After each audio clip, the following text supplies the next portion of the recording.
Have you ever finished an English lesson feeling great, but then a few days later realized you couldn't remember most of what you learned? If that sounds familiar, you're definitely not alone. Many English learners spend months or even years studying without becoming confident speakers. The surprising part is that it usually isn't because they're lazy or untalented. It's because they're making one very common mistake without even realizing it. And the good news is that once you understand this mistake, you can start changing the way you learn almost immediately. Today, we're going to have a relaxed conversation about the English study mistakes that almost everyone makes at some point. All right, Leo, let's get started. Anna, I have a question for you. Go ahead. If someone asked you, what's the biggest mistake English learners make, what would you say? That's actually a difficult question because there are many possible answers. Some people don't practice enough, others give up too quickly, some are afraid of making mistakes. But if I had to choose just one, I'd say the biggest mistake is believing that studying English is the same as using English. I completely agree. Those two things sound similar, but they're actually very different. Exactly. Studying English means learning vocabulary, reading grammar explanations, watching lessons, or memorizing expressions. Using English means communicating. You're trying to understand another person and express your own ideas. Those are different skills. It's a little like learning to drive. You can read an entire book about driving, you can watch hundreds of videos, you can memorize every traffic sign, but until you actually sit behind the wheel and start driving, you won't become a confident driver. That's a perfect comparison. English works the same way. Knowledge is important, but knowledge alone doesn't create fluency. Practice creates fluency. I remember when I first started learning another language. Every evening I watched grammar videos, I highlighted textbooks, I wrote beautiful notes. My notebook looked amazing. Let me guess, when someone actually spoke to you, My mind went completely blank. I knew the grammar, I recognized many words, but I couldn't build a simple sentence fast enough. that happens to so many learners. They think, I know this, but knowing something and using it immediately are different abilities. Why do you think people fall into that trap? Because studying feels productive. When you finish a chapter, you feel accomplished. When you complete 10 vocabulary exercises, you feel like you're improving. And you are improving, just not in every area. That's an important point. Studying isn't bad, it's necessary. The problem is when studying becomes the only activity. Exactly. Imagine someone who wants to become a great pianist. Every day they read books about music theory, they memorize famous songs, they watch professional musicians perform, but they never touch the piano. Would they become a great musician? Probably not. Eventually, they need to practice with their hands. The same is true with speaking English. Eventually, your mouth has to do the work, not just your eyes, not just your brain. Your mouth needs practice too. I think that's something many learners forget. Speaking is actually a physical skill. Your brain has to choose words quickly. Your mouth has to pronounce them. Your ears have to listen at the same time. All of that happens in seconds. And that's why speaking often feels harder than reading. When you're reading, you have time. You can stop, you can look up a word, you can think. During a conversation, you don't always have that luxury. That's a useful expression, luxury. In this case, luxury doesn't mean something expensive. It means having an advantage or extra time that isn't always available. For example, you could say, during an exam, you don't have the luxury of checking every answer 5 times. That's a great explanation. Learning words inside real conversations helps you remember them much better. Another mistake I notice is that learners often wait until they feel ready. They say things like, I'll start speaking after I learn 2,000 words, or I'll practice conversations after I finish this grammar book, or I'll talk to native speakers next year. I've heard those too. The funny thing is, that day almost never arrives because every time they reach one goal, they create another one. Exactly. I just need 50 more phrasal verbs. I need better pronunciation. I need a larger vocabulary. It becomes endless. Perfection becomes the enemy of progress. I love that expression. Could you explain it? Of course, when we say perfection is the enemy of progress, we mean that trying to be perfect can actually stop you from improving. If you're always waiting for the perfect moment, you never begin. That's true in so many areas of life, not just language learning. Absolutely. Imagine two students. The first studies grammar for 2 hours every day, but never speaks. The second studies for 30 minutes and then spends 20 minutes having simple conversations. Which student do you think becomes more confident after 6 months? Probably the second one. Maybe they won't know every grammar rule, but they'll be much more comfortable communicating. Exactly. Communication is the goal. Perfect grammar isn't. That doesn't mean grammar isn't important. Of course not. Grammar helps you communicate clearly, but communication comes first. People usually understand a sentence that's slightly incorrect. They can't understand a sentence that never gets spoken. That's such a powerful way to think about it. I remember talking to someone who apologized before every sentence. "I'm sorry, my English is terrible. I'm sorry, this is probably wrong." After a while, I told him, "I understand everything you're saying." He looked surprised. He had spent so much time worrying about mistakes that he forgot communication was already happening. That's a wonderful story. Sometimes learners judge themselves much harshly than other people do. Most native speakers aren't expecting perfect English. They're simply trying to have a conversation. Another interesting mistake is studying words one by one. Instead of learning complete ideas? Exactly. Someone memorizes the word schedule. Another day they memorize the word meeting. Later they learn available, but they never practice saying, "Are you available for a meeting next Tuesday?" That's a fantastic example. Our brains remember meaningful situations better than isolated information. Instead of collecting thousands of individual words, collect useful sentences, collect common expressions, collect real conversations. That's actually one reason we love creating these podcast-style conversations. People don't just hear vocabulary, they hear how native speakers naturally connect ideas. And they hear words repeating in different situations. That repetition is incredibly valuable. Sometimes learners tell me, "I watched your conversation 3 times." I always ask them, "Did you repeat it out loud?" Many of them say, "No, I just listened." Listening is wonderful, but speaking while you listen is even better. Pause the video, repeat a sentence, copy the rhythm, copy the pronunciation. Don't worry if it isn't perfect. You're training your brain and your mouth to work together. That's another useful expression, out loud. Could you explain it? Of course, if you say something out loud, you say it with your voice instead of silently in your mind. For example, instead of reading a sentence quietly, you read it out loud. That's excellent practice for improving pronunciation and confidence. I still do that today. Whenever I hear a phrase I like, I pause, repeat it, and then try using it later in another conversation. That's a habit many successful language learners have. They don't just collect English, they recycle it. They use it again and again until it feels natural. I like the word recycle here. We're not talking about plastic or paper. We're talking about using something repeatedly instead of forgetting it. Exactly, and that's probably one of the biggest differences between learners who improve quickly and learners who stay at the same level. One group studies, the other group studies and uses what they learn. Those two habits together are incredibly powerful. How can we study in a smarter way? I love this part because it gives people real solutions.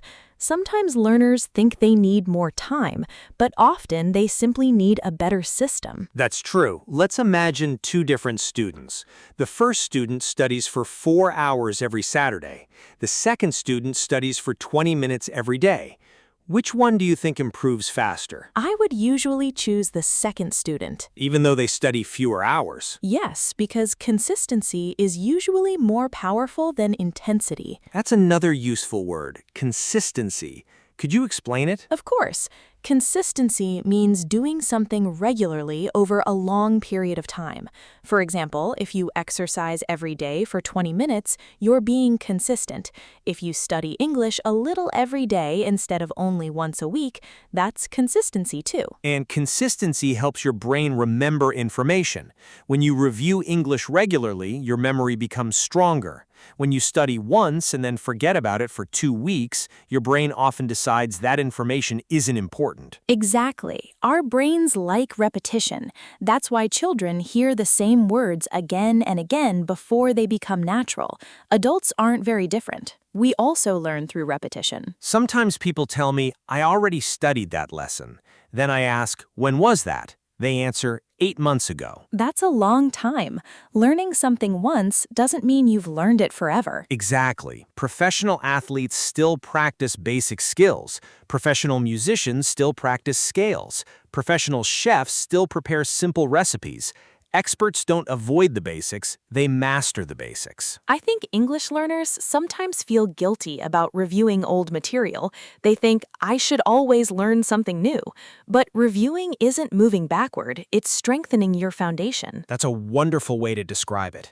Imagine building a house. If the foundation isn't strong, adding another floor won't solve the problem. Eventually, the whole structure becomes unstable. Language works the same way. If common expressions don't become automatic, every conversation feels difficult. Your brain spends too much energy building every sentence from the beginning. That's another mistake people make. They try to create every sentence word by word. Instead of thinking in chunks. Exactly. Could you explain what a chunk is? Of course, a chunk is a group of words that native speakers often use together. For example, to be honest, that makes sense. I'm not sure. Could you repeat that? Instead of learning each word separately, learn the entire expression. Your brain can use it much faster during conversations. That's one reason conversations sound natural. Native speakers don't invent every sentence from zero. They combine expressions they've used thousands of times before. And that's something learners can do too. Every time you hear a useful phrase, write down the whole expression, then use it during the week. The goal isn't collecting hundreds of expressions. The goal is actually using them. Let's talk about another habit. Many learners spend hours searching for the perfect app, the perfect course, the perfect textbook, the perfect YouTube channel. I've noticed that too.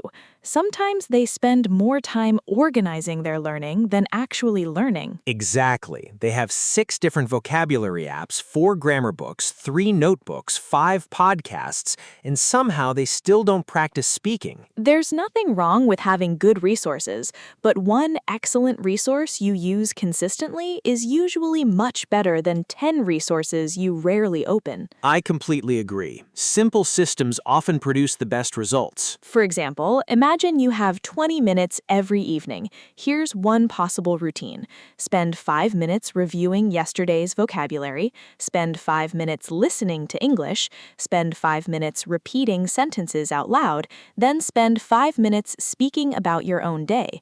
That's only 20 minutes, but if you do that almost every day, you'll notice a huge difference after a few months. And speaking about your own life is incredibly valuable. Many learners can describe a picture in a textbook, but they struggle to answer a simple question like, "What did you do today?" That's because they rarely practice talking about themselves. Start with simple topics. What did you eat? What are your plans tomorrow? How was work? What movie did you watch? Those are real conversations. Here's another question. Do you think learners should translate everything into their native language? Not forever. Translation can help in the beginning, but eventually you want to connect English directly with ideas, not with another language. Could you give us an example? Sure. Imagine someone says, "Good morning." You shouldn't need to translate it into your language first. Your brain should immediately understand the meaning. That's much faster. And that's exactly what happens after enough exposure. Exposure is another excellent word. It simply means having regular contact with something. The more exposure you have to natural English, the more comfortable English becomes. That's why listening every day is so helpful.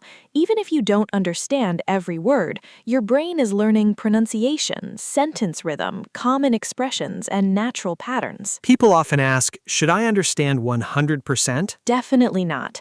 If you understand around 70 or 80%, that's already excellent practice. Actually, not understanding everything is part of learning. I remember feeling frustrated because I couldn't understand movies. Then someone gave me great advice. They said, stop trying to catch every word. Try to understand the message. That completely changed the way I listened. That's fantastic advice.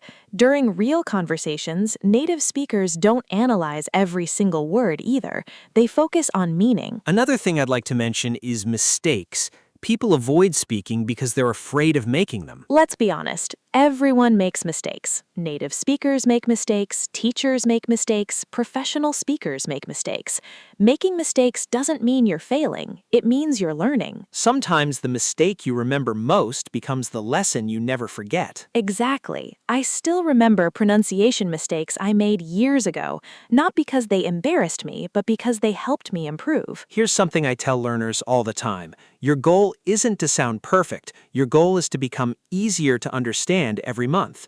That's real progress. And progress is often invisible. You don't notice it from one day to the next. But if you compare yourself today with yourself 6 months ago, you'll probably be surprised. That's another important reminder. Don't compare yourself with someone who's been learning English for 15 years. Compare yourself with the person you were yesterday. Exactly. Everyone has a different journey, different opportunities, different schedules, different challenges. The only comparison that really matters is your own improvement. Before we finish, I'd like each of us to give one piece of advice. Anna, what would yours be? Mine is simple. Don't wait until you feel confident to start speaking. Start speaking and confidence will grow naturally. Confidence is usually the result of practice, not the reason we begin. I love that. My advice would be this. Don't ask yourself, did I study English today? Instead, ask, did I use English today? Those two questions often have very different answers. That's a wonderful way to end today's discussion. English isn't just a school subject, it's a tool for connecting with people. The more you use it, the more natural it becomes. So don't be afraid to have simple conversations. Read out loud, repeat useful expressions, listen every day, and most importantly, enjoy the process. Remember, becoming fluent doesn't happen because of one perfect study session. It happens because of hundreds of small moments of practice.